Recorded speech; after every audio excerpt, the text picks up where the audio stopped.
Tuan Nabian dan Bu Amel sangat terkejut ketika melihat isi di dalam bingkisan itu.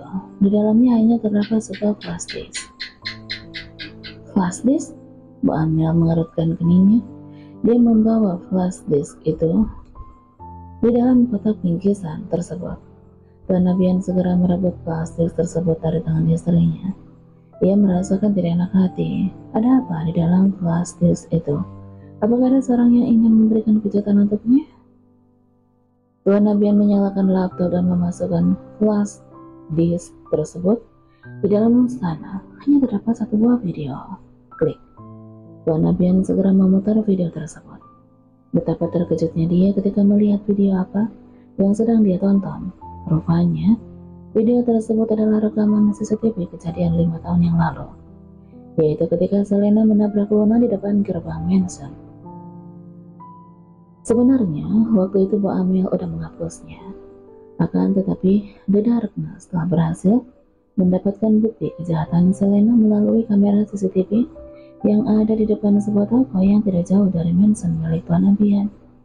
Dan Jonathan menyuruh The Darkness untuk mengirimkan video tersebut ke mansion milik mertuanya agar sang mertua tahu bagaimana kebejatan Selena dan Bu Amel. Walaupun di rekaman CCTV tersebut hanya memperlihatkan sebuah mobil yang dengan sengaja menabrak Luna, tapi Tuan Nabian tahu persis siapa pemilik mobil sedan tersebut.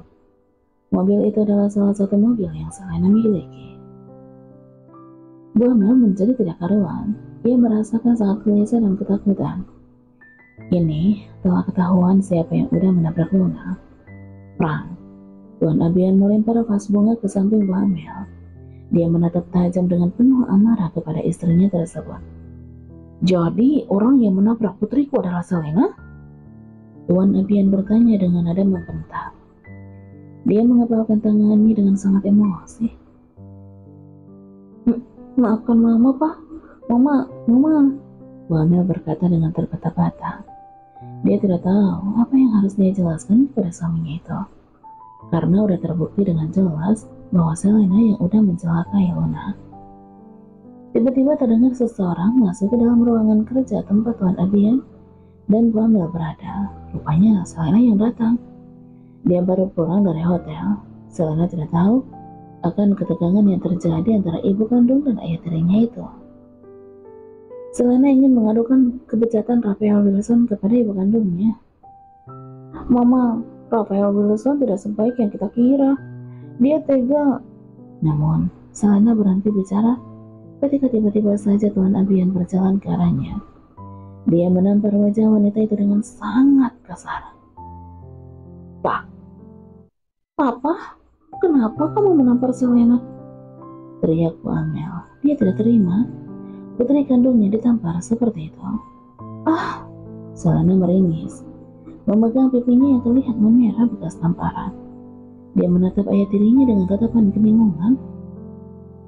Berani sekali kamu menyakiti putriku, ha? Tuan Nabian berkata sambil memperlihatkan video yang ada di laptopnya kepada Selena. Selena bukan main terkejutnya ketika melihat video tersebut. Itu tidak benar, Pak. Bagaimana mungkin aku... Tidak benar kamu bilang? Sudah jelas di dalam video itu adalah mobil milik kamu. Malam itu, kamu memang memakai mobil berwarna hitam itu, kan? Tuan Nabian sangat murka memandangi Selena dan Bu Amel secara bergantian. Selena segera bersimpuh di hadapan ayah tirinya itu. Maafkan aku, Pak. Aku mohon maafkan aku. Namun Tuan Nabian bukanlah seorang pemaaf. Walaupun dia adalah seorang pria yang serakah dan selalu menghalalkan segala cara untuk mendapatkan apa yang dia inginkan, tetapi dia adalah seorang ayah yang sangat sayang kepada putrinya. Dia tidak akan pernah memaafkan siapapun yang tega melakukan kejahatan pada putrinya, sehingga dia melaporkan Selena dan Bu Amel ke kantor polisi. Tidak menunggu waktu lama, polisi pun tiba. Mereka menangkap Bu Amel dan Selena yang udah bekerja sama untuk mencelakai Luna. Walaupun Selena dan Bu Amel berusaha keras melakukan pemberontakan. Papa, Mama mohon maafkan Mama. Mama gak mau dipenjara. Bu Amel berteriak-teriak ketika polisi memaksanya masuk ke dalam mobil polisi dengan kondisi kedua tangannya yang udah diborgol. Begitu pula dengan Selena, dia telah diseret secara paksa untuk masuk ke dalam mobil polisi. Tuan Nabian hanya diam, tidak bergeming memandangi mobil polisi yang mulai meninggalkan gerbang Manson dengan diiringi suara sirene yang begitu menyaring terdengar. Pria itu menghela napas dengan berat. Mengapa akhir-akhir ujian ini datang silih berganti menghadangnya? Apakah mungkin video rekaman CCTV tersebut dikirim oleh orang yang sama, alias Rafael Wilson? Lalu bagaimana dengan Luna? Di manakah putrinya berada? Apakah dia baik-baik aja? Atau mungkin selama Luna diculik, dia telah menjalani kehidupan yang mengerikan? Apakah dia masih hidup? Ataukah sudah meninggal? Sementara itu di Mansion Alexander, terlihat Tuan Abian yang sedang duduk termenung di ruang tengah dengan tatapan kosong. Cobaan terus berdatangan secara bertubi-tubi setelah Selena dan Pak Amel ditangkap polisi. Kini Tuan Abian mendengar kabar buruk dari perusahaannya. Sudah banyak klien yang memutuskan hubungan kerjasama dengan YBS. Bahkan udah banyak karyawan yang ngerasain karena belum mendapatkan gaji selama beberapa bulan terakhir. Itu semua berkat kepemimpinan Selena yang tidak becus memimpin perusahaan. Mengapa Tuan Nabian baru menyadarinya sekarang? Selena lah penyebab kehancuran perusahaannya. Tuan Nabian merasakan hidupnya benar-benar hancur sekarang. Bahkan Arga tidak mampu untuk membantunya karena Rafael Wilson telah mematikan semua bisnis yang dijalankan oleh Arga. Tiba-tiba Tuan Nabian mendengar langkah kaki seseorang. Dia segera mendongakkan kepalanya. Dia tercengang ketika melihat siapa yang sedang berdiri di hadapannya itu. Apakah dia sedang bermimpi? Akhirnya, Luna telah kembali dalam keadaan baik-baik aja. Luna, Tuan Nabian nampak berkaca-kaca. Dia segera berdiri dan berlari untuk memeluk putrinya. Tapi dia terkejut ketika Luna berjalan mundur untuk menghindarinya. Melihat dari cara bagaimana Luna menatapnya, Tuan Nabian menyadari bahwa putri kandungnya itu sangat kecewa padanya. Mengapa Papa tega melakukannya? Tanya Luna sambil menghapus air matanya yang tiba-tiba aja menetes, membasahi pipinya. Tuan Nabian nampak mematung. Ia tidak paham dengan pertanyaan putrinya itu. Mengapa Papa tega membunuh Vanya? Bahkan Papa adalah orang yang udah menjebak Jonathan 5 tahun yang lalu. Mengapa Papa tega melakukannya? Luna bertanya dengan diiringi suara isakan kecil yang sangat menyiksa. Tuan Nabian tidak mampu untuk menjawab pertanyaan dari Luna. Dia merasakan hidupnya semakin hancur karena putri kandung yang sangat dia sayangi akhirnya mengetahui kejahatan yang pernah dia lakukan. Pria itu hanya menundukkan kepalanya. Sementara Luna, dia menangis terisak-isak. Dia udah tidak memiliki kepercayaan diri lagi.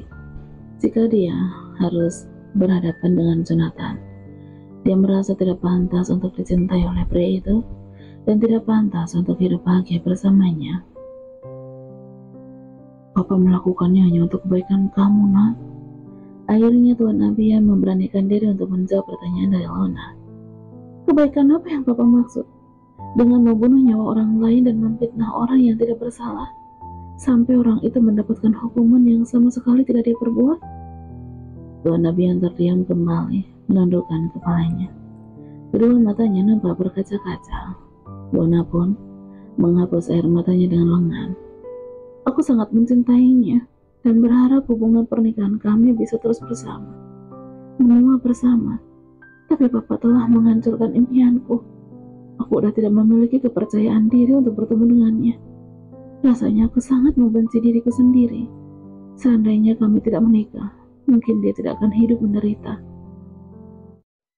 Mungkin Papa tidak akan pernah menyakitinya. Mungkin Papa tidak akan pernah membunuh adiknya. Mengapa Papa tidak melakukannya? Lirih Luna. Dadanya merasakan sesak, seakan ada gumpalan daging yang dicekik, sangat menyakitkan. Luna meletakkan sebuah berkas yang berisikan bukti-bukti kejahatan ayahnya. Dia mendapatkan itu semua dari Tuan Stefan. Menyerahkan dirilah, Papa. Papa harus mempertanggungjawabkan semua perbuatan Papa. Dengan berat hati, Luna harus mengatakannya, walaupun kesalahan ayahnya tidak pantas untuk dimaafkan oleh Jonathan, tapi tetap saja Tuan Abian harus mempertanggungjawabkan semua kesalahannya. Rupanya Luna udah menandatangani surat perjanjian itu bahwa Luna harus menjauhi Jonathan. Luna menandatangani surat tersebut karena dia menyalahkan dirinya sendiri. Jonathan hidup menderita dan adiknya meninggal karenanya. Seandainya dulu Jonathan tidak menikah dengannya, semua itu tidak akan terjadi. Ayahnya dan Arga tidak akan mungkin menyakiti Jonathan dan adiknya. Dan Tuan Stephen udah menjelaskan semuanya kepada Jonathan. Ia melakukan itu semua untuk kebaikan Jonathan. Maafkan ayah. Ayah melakukan itu semua untuk kebaikan kamu. Walaupun Luna adalah wanita baik-baik, tapi apakah kamu rela menjadi menantu seorang pria yang udah membunuh adikmu, Jonathan? Tanya Tuan Stephen, walaupun tidak dengan Grace. Tuan Stephen masih berharap Jonathan tidak akan pernah kembali kepada Luna. Tuan Stephen berkata kembali, hubungan apa yang kamu inginkan dengannya? Yang ada kalian akan sama-sama terluka jika terus memaksakan untuk hidup bersama. Kesalahan mertuamu tidak termaafkan. Kamu akan merasakan sakit dan mengingat kematian adikmu setiap kali melihatnya. Dan Luna pun akan terus dihantui rasa bersalah kepadamu. Gelas yang sudah retak tidak akan bisa diperbaiki lagi. Walaupun dipaksakan untuk diperbaiki, tetap tidak akan bisa. Yang ada akan melukaimu.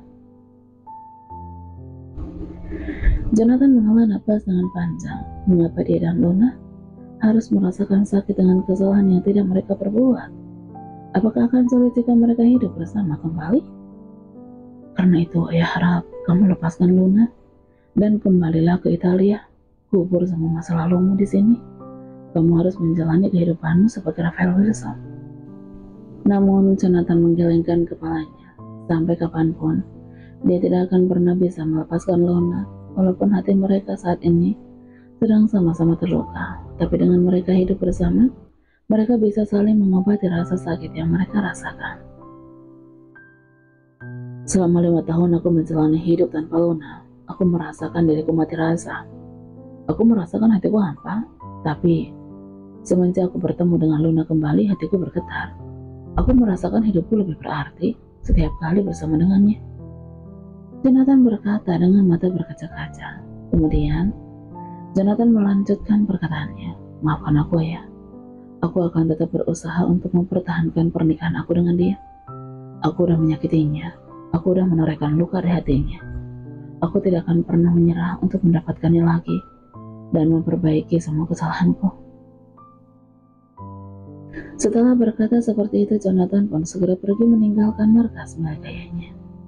Dia harus mencari keberadaan Luna. Tempat yang paling utama Jonathan tuju adalah Mansion Alexander. Dia yakin Luna pasti pergi menemui ayahnya. Namun, ternyata Luna udah tidak ada di sana. Jonathan hanya bertemu dengan Tuan Abian di dalam mansion. Pria tua itu sedang terduduk dengan tatapan matanya yang kosong. Aku datang ke sini untuk menemui Luna. Di mana dia sekarang? Tanya Jonathan kepada sang mertua. Dia berkata dengan nada dingin, berdiri dengan menatap tajam ke arah Tuan Abian. Jadi, kamu Jonathan? Lirik Tuan Abian. Jonathan tidak menjawab pertanyaan dari Tuan Abian, yang berarti dia membenarkan apa yang ditanyakan oleh Tuan Abian kepadanya. Aku tidak pantas untuk meminta maaf kepadamu, karena kesalahanku tidak akan pernah termaafkan.